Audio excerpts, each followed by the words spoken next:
Grabe, ang dami pala nagkagusto dito sa video na to. Dami din nag-like and comment about sa PC setup. Siguro, it's time na. So most of yung mga kalabas na gustuhan ng aking gaming setup is slash studio room. At syempre, dahil dyan, magsisetup tour ako. Mostly, ipapakita ko lang naman sa inyo mga kalabaw kung ano ba talaga ang gears and peripherals na ginamit ko in the setup. Lalong-lalo na kung ano ba talaga ang specs ng aking computer. At kung ano ang aking monitor, keyboard, mouse, mic, headset, at ergonomic chair, etc. Tsaka pala at this moment mga kalabaw no, we hit 1K subscribers! Woo! Hindi ko magagawa tong milestone na to mga kalabaw no, kundi dahil sa inyo. So nag-post din pala ako mga kalabaw no, dito sa community tab about sa video na to. So thank you for making it possible mga kalabaw. And sa dulo, papakita ko din sa inyo tong live reaction ko kung magkano ba talaga lahat-lahat na nagastos ko throughout this setup. Grabe, nagkaroon ako ng ganyan. Hindi ko na malaya na ganyan pala kalaki. Kaya wala na tayong patutpik-tutpik pa. Let's go na sa behind the scenes. So after ko ma-upload yung PC setup last year, akala ko normal na napag-upload lang siya sa channel ko. Pero hindi ko inaakala na magbo-boom! Ang taas pala na nakuha kong views dahil dito. Well, first timer pa lang naman ako kaya ang saya sa pakiramdam nito. Kaya, eto ako ngayon. Gagawa ng behind the scenes para sa inyo. Since, ang dami nagtatanong sa inyo kung ano ba talaga gamit ko. Since dun sa video na yon, karamihan is hindi ko siya nabanggit. Tulad din dito sa nag-comment na to, sabi daw rich boy daw ako. Kung my lods. Pero bago yun mga kalabaw no, gusto ko man i-appreciate yung mga comment nyo dun sa mini video na yon. Natawa ako sa vid quiz, napaka-energetic and fun. Yung buong video hindi ako na-bore for a second. Nakaka-inspire ka paps, parang gusto ko ulit gumawa ng content dahil sa video na to. May this channel prosper in coming years. Oy, thank you. What a humble and fun video. The creator himself. Sobrang feel good and fun editing style. Hope you gain more traction, very well deserved. Hindi ko pa natatapos yung vid. I'm 3 minutes in and already like your vibe. Dahil dyan, na-like natin yan. May mga ilang comment din pala ako dito na mga napansin ko na. Pero, syempre, babasahin ko ulit dahil sobrang na-appreciate ko ngayon mga nanditong comment na to. Nice vlog, natapos ko. Napaka-engaging ng pag-edit. More videos pa sir, you earn my subs. Maganda lods, galing din ng edit. More pa. Talaga! Napadaan lang sa feeds ko, nakuha ko ng video editing. Maganda siya, di siya boring panoorin, keep up the good work. Ganda ng edit at storytelling, congrats din. Underrated ni ko is gaganda ng videos. Galing ng storytelling mo. Nakaka-inspire kaibigan. Already like and subscribe na rin. Sarap sa feeling yan. Oh talaga, magkaroon ka ba naman ng ganito kalupit eh. Hindi naman sa pagmamayabang. Nakaka-proud. Sana lumaki content mo. Ganda rin ah. Okay na po idol, nag-subscribe na rin ako. Edi wow, Joshua. Nice setup bro. Hard work worth it. Watching this kind of videos before upgrading my room. Buti napadpad ako sa vids mo pre. Solid lang edit and super entertaining. Nice one. So thank you ng marami mga kalabaw no. Dito sa mga nag-comment sa video na yon. At sa mga hindi ko nasama, thank you pa rin. Sobrang na-appreciate ko yung mga bawat comment nyo. Nga pala no, disclaimer. Sa mga babanggitin ko dyan mga brands is hindi ako sponsored. Pero sa mga babanggitin ko dyan in this video, please baka naman. PC specs, what are PC specs? Ano ko na?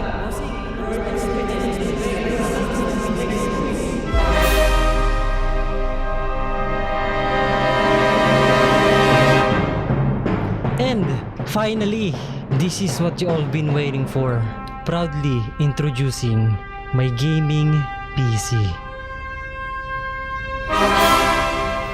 Meet Logbet 3000. Ngayon, marami nagtatanong sa inyo kung ano ba talaga ang specs ng aking computer. Again, I present to you mga kalabaw, Logbet 3000. Siguro napapaisip kayo kung bakit ito ang pinangalanan ko sa system unit ko. Hindi ko din alam eh. Logbet 3000 is equipped with Radeon Sapphire RX 5500 XT graphics card in which lupit. Nagngangangoto-loads. Alongside with an Intel i7 10th Gen processor and everything else you see on the screen. May mga ilan din akong in-upgrade dito sa PC ko last year. Like, itong power supply ko kasi nasira na lang siya out of nowhere. Umay. Anyways, for now, this is the most powerful PC na nakuha ko gamit ang sarili kong pocket money. And sa mga nagtataka, saan ko ba to nakuha? Basically, nakuha ko lang to ng second hand sa marketplace. And ang laking jackpot ko dito sa nagbenta sa akin. Kasi for me, sobrang panalo na kung magkano ko to nakuha. Which is, hindi ko muna sasabihin kung magkano ko to nakuha. Pero, panalo talaga as in. And the moment na nakuha ko tong PC na to noong December 16, 2023, literal na sobrang overwhelmed ko sa saya. So, ito na yung mismo computer. On, and boom! Okay! Kasi, first time ko sa buong buhay ko na naka-experience ng malakas na PC. Sa mga hindi nakakaalam, I used to have an old PC na sobrang potato ng specs. Ginamit ko yun ng over 5 years plus. Kaya, nung nag-transition ako from potato to beast, is nakakapangangaw-ngaw sa pakiramdam. Dito naman sa may monitor ko, ang gamit ko dito ay brand ng Envision. Since sa luma kong monitor, same lang sila ng brand. So, I thought na why not gamitin ulit sila? Pero this time, mas maganda na. So in this clip, yung ina-unbox ko dito ay 27-inch at 180Hz. For me, nakakalula sa laking screen ng monitor. Pero syempre, mas okay pa rin kung i-invest naman yung sarili mo sa mga ganitong bagay. 'Di ba? At the same time, yung isa kong monitor which is itong naka-portrait ay Envision din. 24/7-inch, 75Hz. Actually, matagal ko na tong gamit since 2023 pa. Pero syempre, nangarap talaga ako mag-dual monitor. Kasi, syempre, why not naman, 'di ba? Sasama ko na rin pala sa total yung VESA monitor mount since sinama ko na rin yun sa last PC setup. At kung ipagsasama-sama lahat, ang total dito ay... Yes, di biro yung mga presyo na ginagastos ko dito. Oh my. And after etong sa monitor, isa sa mga pinaka-favorite na nabili ko, which is etong keyboard ko. Matagal na kasi ako gumagamit ng generic na keyboard. So, naisip ko, it's time naman para itry ang legit na mechanical keyboard. Pero don't get me wrong, walang masama sa paggamit ng generic na keyboard. Actually, solid pa rin siya depende sa trip mo. Pero yun nga, one day nag-search ako kung ano kaya ang magandang bilhin. At dapat sana, katulad sa mga kakilala ko. Pero, karamihan sa mga nakikita kong keyboard sa kanila is semi-mechanical keyboard. Pero, di siya tulad ng mga legit na may mga tunog na maayos. Parang mala ASMR type she na clicky feels. Gets mo?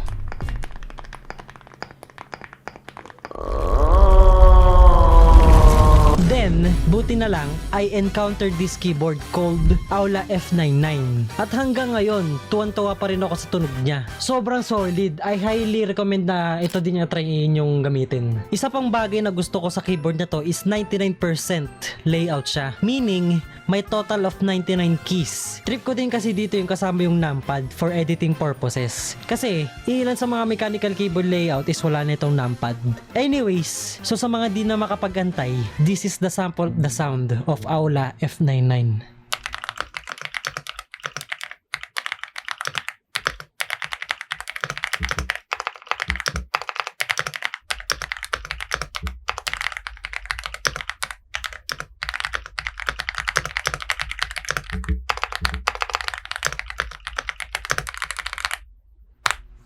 And for the price of this keyboard,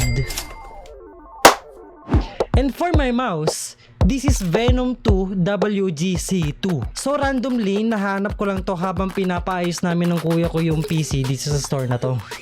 Since yun nga, yun yung time na nasiraan ako ng power supply. And to be honest, out of nowhere na lang na kinuha ko to kahit wala pa sa plano na bumili ako ng mouse ng oras na yon. Kaso, bigla ba naman ako inaakit ng umay na mouse na to? So looking mo into it, wireless siya. Para di siya hassle sa akin katulad ng mga dati kong mouse na nagkakabuhol-buhol. And honest opinion, all good siya for a decent price. And when it comes to my headset, I know sobrang random nito kung paano ako nagkaroon ng interest na ito na lang kukunin ko sa dami ng mga available na magagandang headset. Pero naalala nyo ba yung binanggit ko kanina about sa PC ko sa marketplace? Nag-asa ko sa kanya na pwede bang pa-include lahat ng box sa kung ano yung nasa post niya sa FB Market. Tapos nung nag-meet up na kami, which is nandun nga yung mga box. Pero nagulat na lang ako nung tinignan ko yung isang box na headset pero ang malupit, walang laman. So anong purpose na ito? By the way, ito pala yung legit box nun, no? Pero kidding aside, tinignan ko tong brand ng Asus TUF H3. Una ko napansin is wireless siya, kaya dun pa lang naengganyo na ako. As you can see naman sa lahat na naging thumbnails ko sa YouTube, nandun din yung headset na to. Kaya for me, solid nagngangaw na siya para sa wireless na headset. Parang beautiful accident tong wireless na headset na to sa akin. Kaya marirecommend ko din sa inyo to mga kalabaw. Kayo na bahala. By the way, sa Shopee ko lang pala to binili. Pagdating naman sa mic and audio interface ko, both lang din sila na-recommend ng mga kaibigan ko. Shout out sa kanila. Since proven and tested na sila, kaya ito na lang ang pinili ko. And, oo nga pala, at sa mga nagtataka kung anong tunog nitong mic ko, actually from the start of this video, gamit ko na talaga tong mic ko na to. By the way, this is Fifine AM8. Tsaka itong papakita ko sa screen is Fifine SC1. Kung mapansin nyo na Fifine user ako. And para na rin sa holder ng mic ko, sabi ko last time sa setup video ko, Rode PSA1 siya. Then nilagay ko na rin tong mic holder na Rode PSA1. Pero syempre, joke lang yun. Bootleg lang talaga to ng Rode PSA1. Pero, all goods na rin para siya sa akin. Basta, nagagawa lang niya yung trabaho niya as mic holder. At kung ipagsasama-sama lahat ng presyo ng tatlong sinabi ko, kung mapapansin nyo mga kalabaw, no, karamihan sa mga peripherals ko is wireless pagdating sa mouse, keyboard, tsaka headset. Kasi, isa na rin ako sa mga dumaan sa magugulong cable management. Lalo na yung iba doon nakaharang pa sa mismong lamesa ko dati. So para maiwasan ko na yun, you guess it, pinili ko na lang yung mga wireless kasi kaya ko. Bakit naman hindi? By the way, lahat pala ng mga items na pinagsasabi ko dito, you can check it out sa description. And isa sa mga pinakamalaga na magpapabuo nitong setup ko, syempre itong lamesa. Ito. Tsaka ito na rin tong upuan na to, syempre. So last year, sinamahan ako ng kuya ko dito sa mall malapit sa amin para magtingin ng mga possible na pwedeng bilhin para sa magiging table ko for the setup. Nagulat din ako sa daming mga pwedeng pagpilian and hindi ko din namalayan na yung dapat lamesa lang, nasamahan ko na rin ng upuan. Para sa table, I chose this model called 401622 by the brand ng Sanyang. 120 cm siya. Though gusto ko sana kahit 140 cm para maluwag sa akin yung workspace. Kaso, wala kami nakitang ganun sa mall. But for me, this will do the job. At ang makulit pa dito, habang binibuild ko siya last time, napansin ko na may footrest siya banda dito. So malaki advantage na rin yan sa akin. Kasi syempre, pagod pa patong pa. Pero so far, the table's doing good so far. Wala pa siya nagiging problema sa akin or na-encounter to be honest.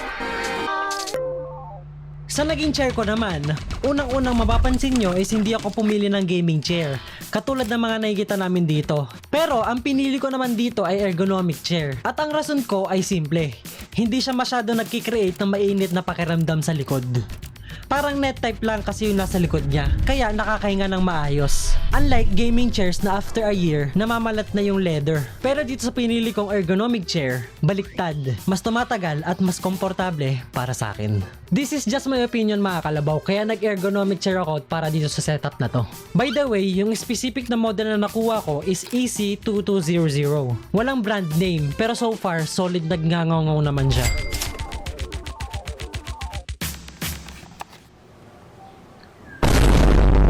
Kung mapapansin nyo din mga kalabaw, no, sinama ko din pala tong monitor table na to nung nakaraan doon sa may PC setup. Kaso, wala siya sa may finished product.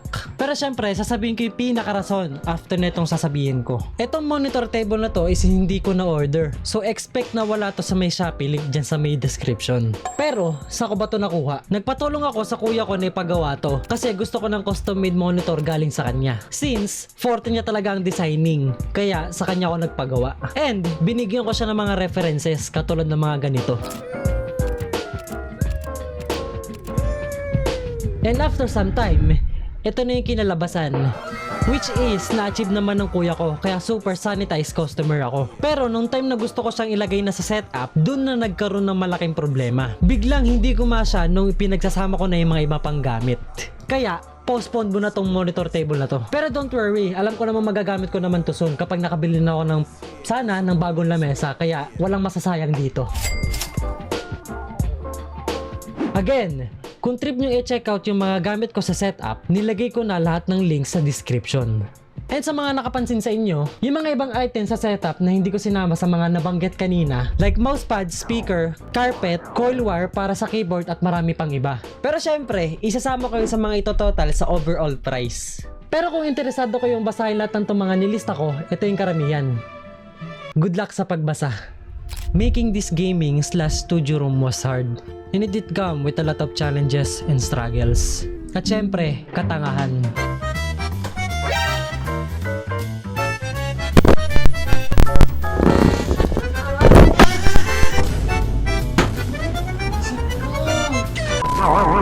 And syempre, financial sacrifice. Pero sa akin naman kasi wala naman akong pakialam doon. Sa tingin ko naman mahalaga naman sa akin dito is mapasaya ko yung batang nangangarap na gustong makakuha ng malupit na setup. Sa mga nakikita niya mga YouTubers. Which is syempre, ako yung batang yun. Kaya I'm proud of myself na nakamit ko yung dream na yun in my early 20s. Since when I was a little kid, part na rin talaga to ng goal ko. It took me years to achieve this dream. Pero for me, sobrang worth it. And looking it again and again sa gaming/studio room ko, it was a ton of fun doing it all. Never ako magsasawang i-appreciate bawat part dito sa room. I couldn't be happier with the result. Grabe, naggangangaw talaga tong setup ko. And finally, this is what you all been waiting for mga kalabaw. Kahit naman ako kasi tinis ko to ng almost a year na hindi i-compute. Pero, samahan niyo ako mga kalabaw no kung magkano ba talaga lahat na naging gastos ko throughout this setup. Pero bago yun mga kalabaw no, pause nyo muna tong video na to. Comment nyo sa baba kung magkano sa tingin nyo ang hula nyo dito sa pinaggagastos ko dito sa kabuuan nitong setup na to. Nga pala, habang kinocompute ko itong mga pinaggagastos ko, sinamahan ko na rin ng mga ibang bagay na binili ko or iba pang mga pinagkaabalaan ko that year or last year. Kaya syempre, may mas malupit pa na extra twist to. Plus 8883 is equal to